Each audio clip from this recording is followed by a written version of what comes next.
Hello there, and welcome to a very special episode of Electric Sheep. This is our 400 subscriber special. So, thank you and congratulations to everybody on our team. I mean, we're kind of all on our team, we're all in this together, but I mean, just congratulations to me, to you, to all my subscribers, to all my viewers.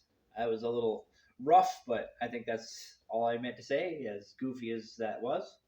So thank you. So without any further delay, this story is titled Chernabog, Chernabog. Chernabog, Chernabog. They followed us from the DAC-12 system. 3 weeks earlier, we had set down on an unnamed planet to restock our mineral supplies. It was supposed to be routine. Land, mine, load, leave. We had done it hundreds of times across hundreds of worlds. We had scanners capable of mapping continents from orbit, sensors that could detect life beneath kilometers of stone. Our ship was a city-sized mining vessel built to strip valuable minerals from worlds that had never known intelligent life. At least, that was what we thought. Before we could even open the bay doors, something struck the hull. Boom. Impact. Another rock hit us. Then another and another. We looked through the external cameras. There was a figure standing in the valley below.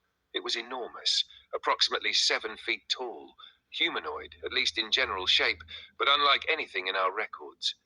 Its arms were gigantic, almost absurdly so, hanging nearly to its knees.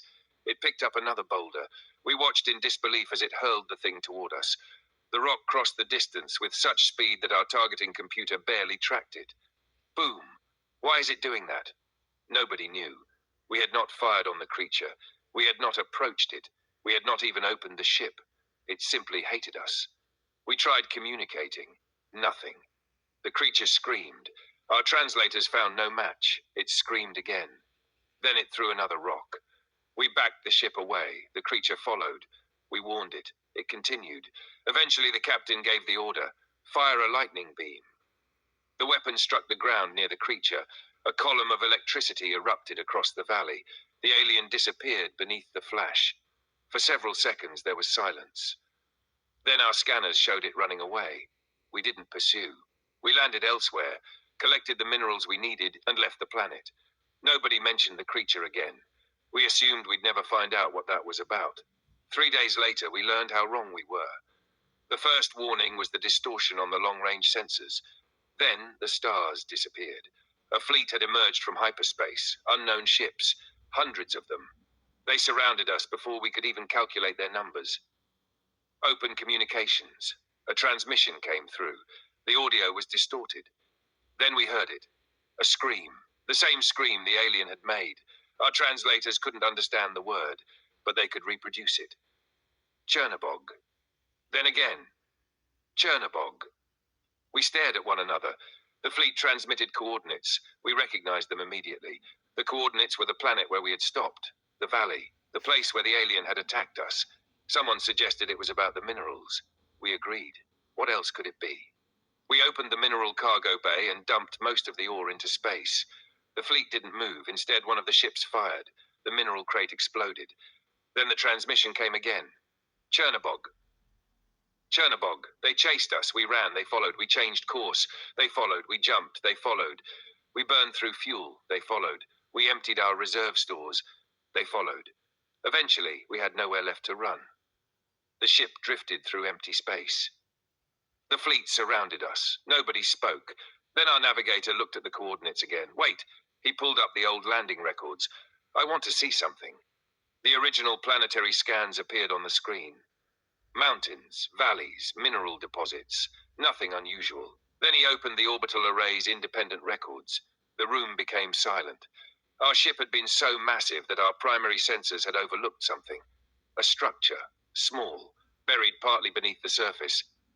It had been beneath our landing site. The orbital array had detected it. It had even recorded the moment we landed. Our ship came down. The ground collapsed. The structure was crushed beneath thousands of tons of metal. Then the life sign monitor registered something inside. One life sign. One. It disappeared the instant we landed. Nobody breathed. The navigator zoomed in on the old records. There was a designation attached to the structure, a name. The translation was imperfect, but the closest equivalent was firstborn chernabog, descended from House Chernabog. We stared at the screen. The alien hadn't been attacking us because we had taken minerals. It hadn't been defending territory. It had been trying to stop us from leaving. It had been screaming the name of the person we had killed, and now the fleet had come. Not for our cargo, not for our ship, not for our minerals, for judgment. We finally understood. There was no language between us and them. No treaty, no diplomatic protocol, no way to explain that we hadn't known, no way to explain that it had been an accident. We could transmit apologies, but would an apology mean anything to a people whose firstborn heir had been crushed beneath our ship? Would they believe us? Would they care? The captain looked around the bridge. We sent an apology. Nobody argued. We prepared the transmission. Then we sent the first message. We are so sorry. The fleet remained silent. We waited. Minutes passed, then hours. No weapons fired. No transmission came. Nothing. Eventually, the captain looked at the communications officer. Send the second. The officer hesitated. What should it say? The captain stared at the name on the screen. The name that had followed us across the stars. The name that had been screamed in rage by the creature we had feared. The name of the dead. The captain pressed the transmission control. Our ship broadcast one final message. Chernabog. A pause. Then again, Chernabog. We did not know whether it meant forgive us. We did not know whether it meant we remember. We did not know whether it meant we accept your judgment. We only knew that it was the only word we had. So we waited. And for the first time since we had begun traveling between the stars, we were not afraid of death. We were afraid that we had earned it. Well, I really liked how the story turned out. It's kind of a culture clash, first contact, mistranslation issues kind of story. Um,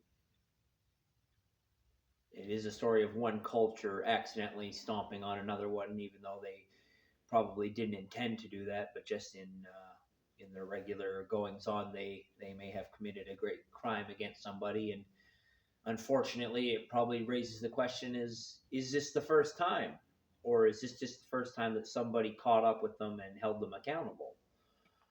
Um, I'm sorry that this isn't a happy story. I do like to write positive stories, but I find the story just kind of flows as it does. And I had versions of the story kind of beating around my head for a while. So I am, again, sorry that it's not a super positive story, but I felt like there was a form of resolution because the whole thing at the end there was it wasn't that they were scared of being killed. It was scared of me. They were scared of the fact that they might deserve it. Like that they might just, in this case, be criminals that took somebody's life, and now, even though their system didn't consider those people intelligent or not important enough to pay attention to the obvious records that were right there in front of them, that now this other system, whether or not, and we don't know that those aliens chasing are actually the same species of as the one that was hurling the boulder. That may be the police or the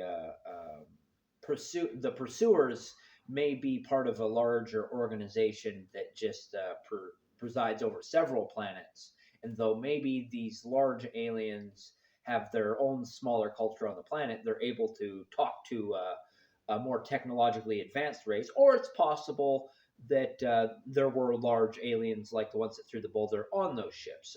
That we don't know anything about the pursuers. We don't know nearly anything about the boulder thrower. So yeah, we learned very little about the pursuers, but we learned the main characters learned about themselves. They learned that they were the bad guys. I guess is what came of this story, anyways. Is that it wasn't a matter of them making a decision or something. It was just a matter of them taking a second to look at the information that was sent to them and and it's a little unclear as to why some information like coordinates was easily translatable, where other thing, and it also seems like there wasn't much of an effort on the pursuer's part to try to say something other than just the name of the victim. But it could be that they were transmitting a complaint from somebody on the planet transmitting to another culture, so it's like a culture communicating a complaint from a culture. Like they realized that this person had committed a crime, but the only thing they really had against them was the words of this alien pursuer, and so they just used those words basically as like verbal evidence kind of thing, and they were using that as. But the thing is, it could also be a cultural thing where rather than trying to communicate with a person or try to get an explanation from them, all you do is scream the name of the victim at them, because this is basic communication has broken down. Like this is where words end, and we're throwing boulders and chasing people until their supplies run out. That's where it's come to that, because you have slain one of ours, and so we don't even really want to talk to you. We're not even going to make an attempt to talk to you. We're just going to scream the name of our dead at you while we are mad at you, while we try to exact our punishment, or try to hold you accountable. It's there's so much confusion. You can make many interpretate. You could re-listen to this story and you could reinterpret it a bunch of different ways, and I think that makes it a doesn't necessarily make it a good story. It could mean it's lacking some structure, but also I think it makes it an interesting story, and I like the way it turned out. I didn't like that it didn't end the way I wrote it, where it was supposed to end with the words chernabog, chernabog, because we now know that's a name, but that's also the title of the story, and that's how I like my Electric Sheep stories to end, is with the title.